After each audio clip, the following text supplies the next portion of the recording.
Fala galera, estamos na Semana das Viroses, hein?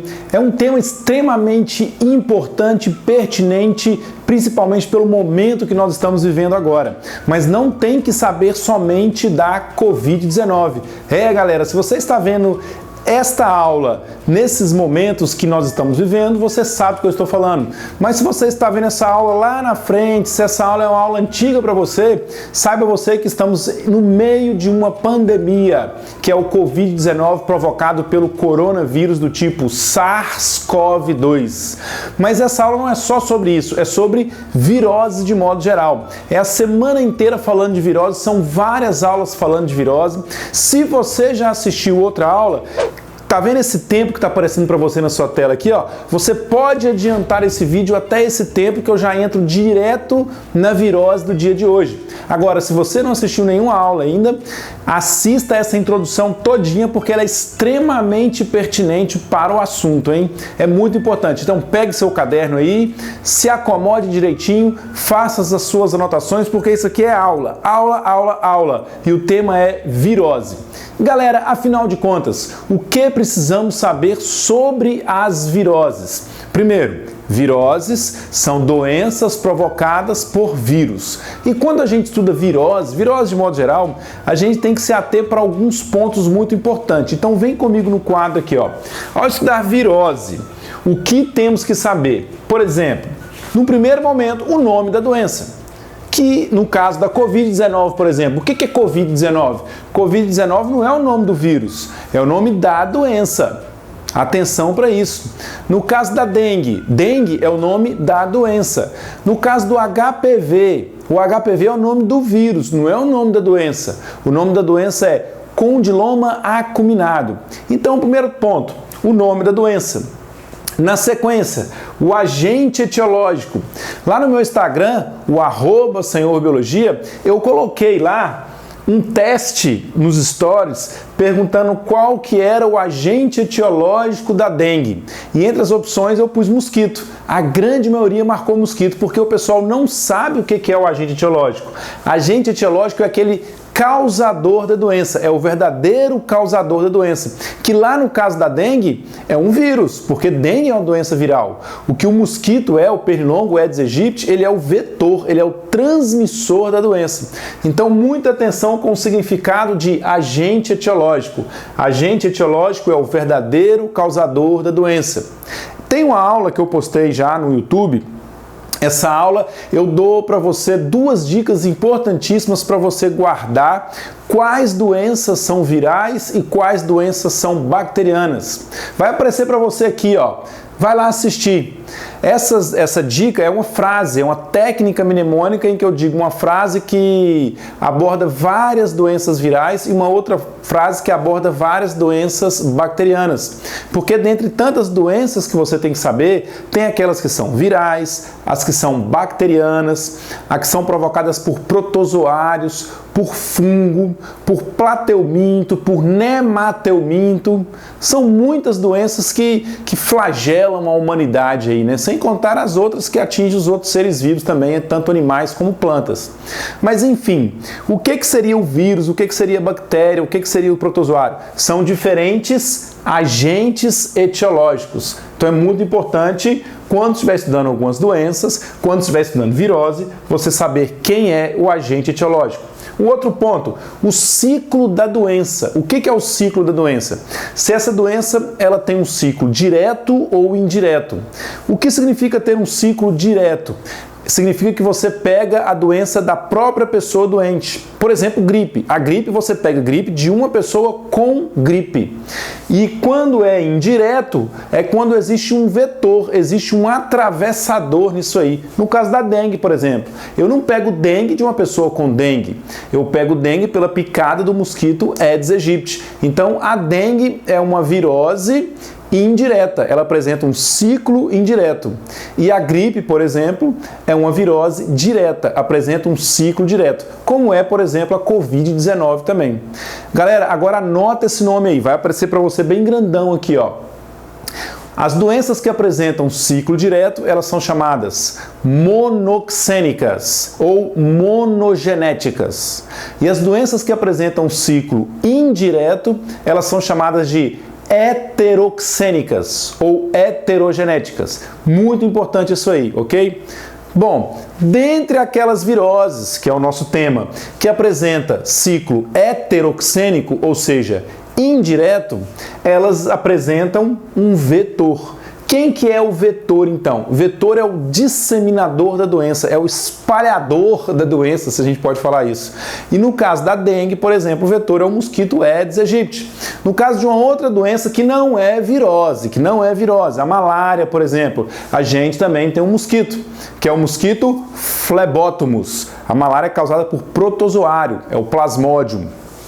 Portanto, o vetor é aquele que transmite a doença e ele só existe quando estamos diante de uma doença que apresenta ciclo indireto, portanto, heteroxênico. Outro ponto importante quando se estuda viroses, entender a transmissão. Como que a doença é transmitida de uma pessoa para outra. E é muito importante a relação que você tem que fazer entre transmissão e profilaxia. A gente já fala disso. Um outro ponto muito importante, vem aqui, os sintomas da doença, o que a doença lhe causa. E aí eu te dou uma dica muito interessante. Normalmente, aquele agente patogênico, no caso um vírus, por exemplo, ele vai te causar um sintoma que vai fazer com que ele seja liberado da forma mais rápida possível, para poder atingir outras pessoas. Se a saída do mosquito, se a saída do vírus de você é pelas fezes, e aí a transmissão se dá por água contaminada com fezes do doente, ou alimentos contaminados com as fezes do doente, esse agente patogênico vai te provocar diarreia. Agora, se o vírus sai pela saliva, sai pela conversa, pelo ar, gotículas de água, esse vírus vai te provocar tosse, espirro, dor de garganta, ok? Então é uma dica bacana você relacionar a forma de transmissão com os sintomas. Algumas viroses, algumas patologias causam diversos sintomas, né? Mas é uma dica que já te dá um indício aí para você não ter que decorar simplesmente os sintomas. Leve esse raciocínio com você. Profilaxia.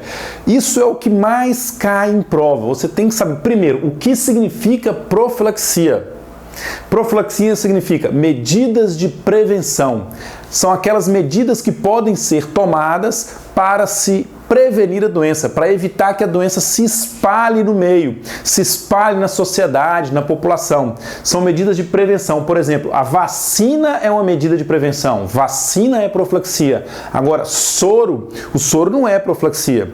Então, se você, por exemplo, quer evitar que você desenvolva raiva porque você recebeu uma mordida de cachorro, você vai tomar o soro. Você não vai tomar a vacina. A vacina antirrábica você toma antes para se prevenir. Na hora, se você tomou a mordida, você vai tomar o soro antirrábico. O soro já contém os anticorpos para combater a doença. Então, profilaxia são medidas de prevenção. E aí existem aquelas prevenções que você pode fazer, como, por exemplo, lavar as suas mãos. Isso é uma profilaxia para diversas viroses, não só a Covid-19. A higiene com os alimentos, quando você chega com os alimentos, por exemplo, você comprou frutas, a fruta que você vai comer crua ali, com casca e tudo, por exemplo, maçã, pera, pêssego, lavar bem esses alimentos. Água, se você mora numa região de grande contaminação, como por exemplo a cólera, que é uma doença bacteriana, não é viral, que se transmite através de água contaminada, e se a região que você mora, a cólera é comum, uma profilaxia muito importante, ferver a água antes de consumir. Por exemplo, vai colocar água no filtro de barro, ferve a água antes, espera ela esfriar e aí coloca no filtro de barro.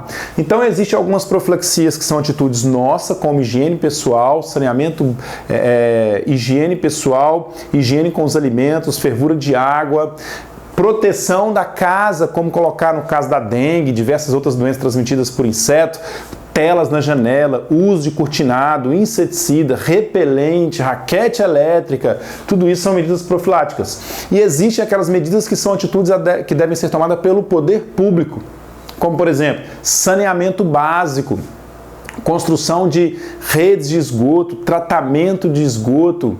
Essas atitudes são atitudes desenvolvidas prefeitura, pelo governo estadual, pelo governo federal. Enfim, profilaxia é muito importante se saber e é o que mais cai em prova. E por fim, galera, o tratamento. Como tratar essas doenças? Isso aqui cai muito quando você compara viroses e bacterioses e aí a gente inclui o antibiótico. Muito cuidado com isso, porque antibiótico é um remédio, é um tratamento que combate bactéria. Se você tiver vírus, tiver uma virose, o antibiótico não é a medida mais adequada. Normalmente as viroses, o tratamento delas se dá de forma paliativa. Você toma um remédio para evitar uma febre, um remédio para combater uma inflamação na garganta, porque o que vai matar os vírus mesmo, o que vai combater as viroses é o seu sistema imunológico. São os seus próprios anticorpos que vai conseguir danificar isso aqui. Portanto, galera, esses são os pontos que precisamos conhecer quando o assunto é virose. O nome da doença, o agente etiológico, o ciclo da doença, o vetor, a transmissão, sintomas, profilaxia e tratamento. Então nós vamos mudar de cenário, nós vamos agora para um outro estúdio, diante de uma televisão, usando uma apresentação em PowerPoint, em que eu vou falar para você de cada uma das doenças. Beleza? Você vai ver a de hoje e aí você fica pronto aí para as próximas aulas. Se você está aqui dentro do IGTV me assistindo, saiba que essa aula continua lá no YouTube. Se você está aqui no YouTube comigo, continue ligado que a aula vai continuar a partir deste tempo aqui. Um grande abraço e vamos lá! E aí galera, estamos na semana das viroses e hoje a virose é o sarampo. Essa virose que muita gente se acostumou a ela achando que ela não é grave, não causa muitos transtornos, não tem muito problema, não é perigosa. Pessoal, sarampo é a virose que mais mata pessoas no mundo. Dentre as viroses que existem vacina, atenção, dentre as que existem vacina, o sarampo é a que mais mata pessoas no mundo. Veja só essas informações aqui. Há uma estimativa que em 1980 o sarampo tenha causado mais de 2,6 milhões de mortes no mundo. Pensa bem, 2,6 milhões de mortes. É muita coisa. Isso em 1980. Em 1990, 545 mil mortes no mundo. Já reduziu bastante, né? E em 2013, 96 mil mortes no mundo. Percebe que a humanidade foi conseguindo vencer o sarampo, mas ainda assim ele é muito grave. O Brasil, eu já tenho uma aula gravada sobre isso, você pode dar uma olhada aqui, clicar nesse link aqui e ver sobre ela, que eu falo mais do sarampo. O sarampo no Brasil ele chegou a ser erradicado e o Brasil foi considerado como um país livre do sarampo. Só que o sarampo voltou. O sarampo hoje é considerado uma doença ressurgente, porque o Brasil já estava livre do sarampo e agora voltou a manifestar casos de sarampo. Vamos conhecer um pouco mais sobre o sarampo. Olha só, vem aqui no quadro comigo. Primeiro, nome da doença, sarampo. Ele é uma afecção da pele, é uma virose que atinge a nossa pele. O vírus é chamado vírus do sarampo, ele é um morbilivírus, mas ele é considerado comumente, especialmente para você que vai fazer vestibular Enem, que tem que saber sobre isso aí para uma prova, vírus do sarampo. Esse vírus, qual que é a forma de transmissão? Vias aéreas, oral e respiratório, contato de pessoa com pessoa, contato com objetos contaminados, porque o vírus sai pelas gotículas de saliva, o vírus sai através do ar. Então a pessoa ela é contaminada quando tem contato com outra pessoa, quando pega algum objeto contaminado, leva a mão na boca, no olho. Então olha só, qual que é os sintomas, o que causa o sarampo?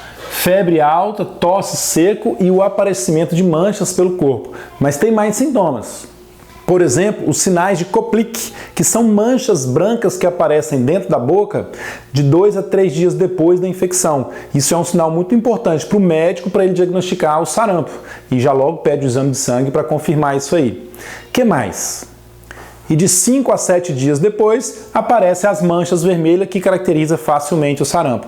30% dos casos de pessoas que adquiriu sarampo, ela pode apresentar manifestações mais graves, que são, por exemplo, diarreia, cegueira, a inflamação do cérebro, são sintomas extremamente graves que podem ser causados pelo sarampo e que pode levar a óbito. Pessoas que adquirem esses sintomas mais graves, que vão a óbito, é uma porcentagem de mais ou menos 0,2% de pessoas que adquiriram a doença, beleza? Essas são algumas informações numéricas a respeito do sarampo. Vamos ver aqui, ó, qual que seria a profilaxia? A vacina. Existe para o sarampo, como eu disse, é uma doença que é prevenida pela vacina, a tríplice viral. Uma das doenças que a tríplice viral combate é o sarampo.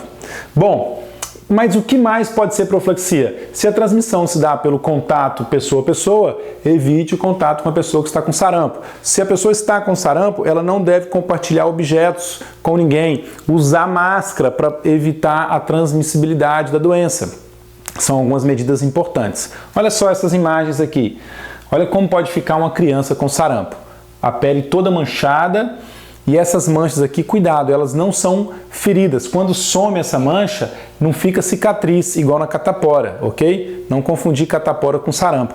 No sarampo, as manchas são manchas vermelhas, como é na rubéola, mas quando a pessoa fica curada, as manchas somem. Lembrando que não existe um remédio para matar o vírus do sarampo. São somente os seus anticorpos que fazem isso. E eles fazem.